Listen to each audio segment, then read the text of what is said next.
नमस्कार बंधुगण। आज श्रीमद् भगवद गीता चैलेंज 42तम दिन भगवान श्री कृष्ण 4टी श्लोक युद्ध न कले कौन क्षति हुए बोली कहते ताहा आज आम जानिबा।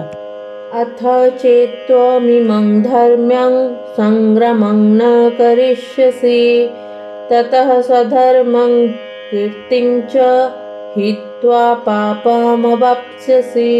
अर्थात एबे जदि तुमे एही धर्ममय युद्ध न करिब ताहाले निजर धर्म और कीर्ति त्याग करी पापभागी हेबो।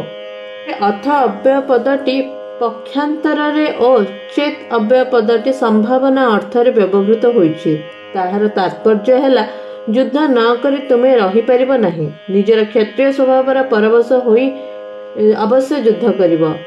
तथापि जदि तुमे एही निश्चय कर जे मु युद्ध करिबि नहीं तबे एहा द्वारा क्षत्रिय धर्मर उपेक्षा हेबो। क्षत्रिय धर्म त्याग कले तुमको पाप लागिबो और तुमर कीर्ति मध्य नाश हेबो। स्वतः प्राप्त होइथिबा धर्म रूपक कर्तव्य त्याग करी तुमे करिबो कोन? निज धर्म त्याग करिबारु तुमको पर धर्म स्वीकार करिबाकू पड़िबो। एहा द्वारा तुमको पाप लागिबो। युद्ध त्याग कले लोके भाबिबे जे अर्जुन भली वीर मध्य मृत्यु आशंकार भयभीत होइगला। एथिरे तुमर कीर्ति नष्ट हेबो। अकीर्तिं चापि भूतानि कथयिष्यन्ति ते व्ययाम् सम्भवितस्य च कीर्तिर्मरणादतिरिच्यते। अर्थात समस्त प्राणी मध्य तुमर अक्षय अपकीर्ति गान करिवे। एही अपकीर्ति सम्मानित मनुष्य पाई मृत्यु ठारू मध्य अधिक दुखदायी होइथाय।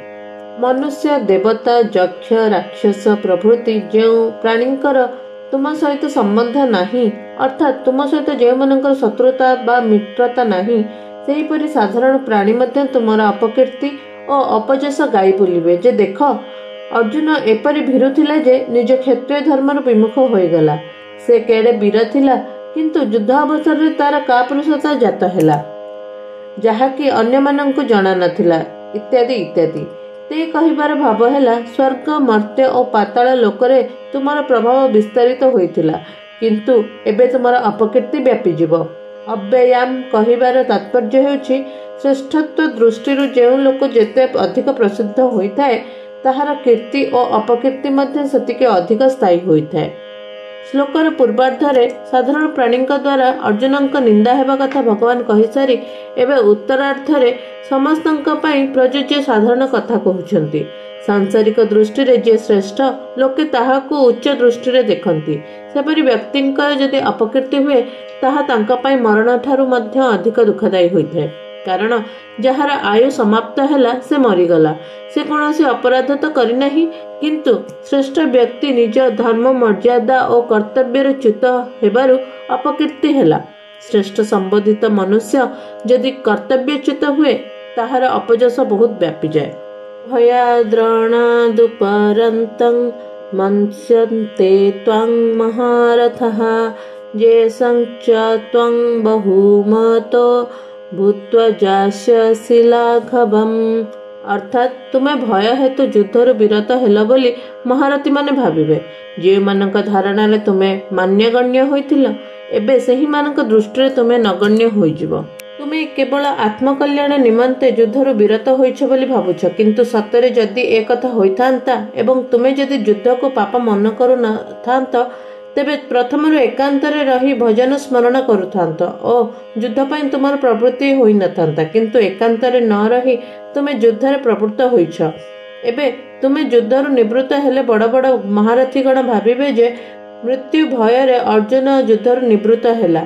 से धर्म विचार करिथिले युद्धरु निवृत्त होई न थांता कारण युद्ध करिबा क्षत्रियर धर्म। से केवल मृत्यु भୟରେ ही युद्धरु निवृत्त होइछि। भीष्म द्रोणाचार्य कृपाचार्य शल्य प्रभृति बड़ बड़ महारथी दृष्टि रे तुमे मान्यगण्य होई सारछ। अर्थात तांकर विश्वास अछि जे एका अर्जुन ही युद्ध करिबारे श्रेष्ठ वीर। से अनेक दैत्य देवता और गंधर्व प्रभृति को युद्धरे पराजित करिछि। एबे जदि तुमे युद्धरु निवृत्त हेबो सेही महारथी सम्मुख रे तुमे लघुता बा तुच्छता प्राप्त हेबो। अर्थात सेमानक दृष्टि रे तुमे पतित होई जिवो। अबाच्य बादांश्च बहून् वदिष्यन्ति तबाहितः ନିନ୍ଦନ୍ତସ୍ତବ ସାମର୍ଥ୍ୟଂ ତତୋ ଦୁଃଖତରଂ ନୁ କିମ୍। ଅର୍ଥାତ୍ ତୁମର ଶତ୍ରୁଗଣ ତୁମ ସାମର୍ଥ୍ୟକୁ ନିନ୍ଦା କରି ବହୁତ ଅକଥନୀୟ ବଚନ କହିବେ, ତାଠାରୁ ବଳି ଆଉ ଦୁଃଖର କଥା କ'ଣ ହେବ? ଅହିତକାରୀ ବା ଶତ୍ରୁକୁ ଅହିତ କୁହାଯାଏ। ତୁମେ ଶତ୍ରୁତା ନ ରଖିଲେ ମଧ୍ୟ ଦୁର୍ଯ୍ୟୋଧନ, ଦୁଃଶାସନ, କର୍ଣ୍ଣ ପ୍ରଭୃତି ଶତ୍ରୁମାନେ ତୁମ ସଙ୍ଗେ ବୈରଭାବ ରଖି ତୁମର ଅହିତ କରନ୍ତି। ସେମାନେ ତୁମର ସାମର୍ଥ୍ୟକୁ ଜାଣନ୍ତି ଯେ ଅର୍ଜୁନ ବଡ଼ ଯୋଦ୍ଧା। ଏପରି ଜାଣିବା ସତ୍ତ୍ୱେ ସେମାନେ ତୁମର ସାମର୍ଥ୍ୟକୁ ନିନ୍ଦା କରିବେ ଯେ ସେ ତ ଗୋଟେ ନପୁଂସକ। ଦେଖ, ଯୁଦ୍ଧ ସମୟରେ ସେ ପଛଘୁଞ୍ଚା ଦେଇ ପଳାଇଗଲା ନା। ଆମ ସମ୍ମୁଖରେ ସେ କ'ଣ ତିଷ୍ଠି ପାରିଥାନ୍ତା? ସେ କ'ଣ ଆମ ସହିତ ଯୁଦ୍ଧ କରିପାରିଥାନ୍ତା?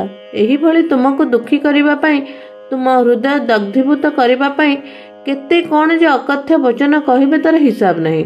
ସେମାନଙ୍କ କଟୁ ବାକ୍ୟକୁ ତୁମେ କିପରି ସହିବ? ଏହାଠାରୁ ବଳି ଆଉ ଦୁଃଖର ବିଷୟ କ'ଣ ହୋଇପାରେ?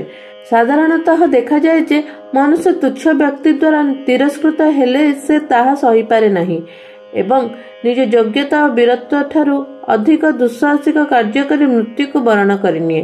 ସେହିପରି ଶତ୍ରୁମାନଙ୍କ ଦ୍ୱାରା ଅନୁଚିତ ଭାବରେ ତୁମର ତିରସ୍କାର ହେଲେ ତାହାକୁ ତୁମେ ସହିପାରିବ ନାହିଁ। ଫଳରେ ଉତ୍ତେଜିତ ହୋଇ ଯୁଦ୍ଧ ପାଇଁ ଡେଇଁ ପଡ଼ିବ। ତୁମେ ଯୁଦ୍ଧ ନ କରି ରହିପାରିବ ନାହିଁ। ବର୍ତ୍ତମାନ ସିନା ତୁମେ ଯୁଦ୍ଧରୁ ବିରତ ହେଉଛ, କିନ୍ତୁ ସମୟ ଆସିଲେ ଯେତେବେଳେ ଯୁଦ୍ଧ ପାଇଁ ଡେଇଁ ପଡ଼ିବ ସେତେବେଳେ ତୁମର କେଡ଼େ ନିନ୍ଦା ହେବ। ସେହି ନିନ୍ଦାକୁ ତୁମେ ସହିବ କିପରି? ଜୟ ଜଗନ୍ନାଥ।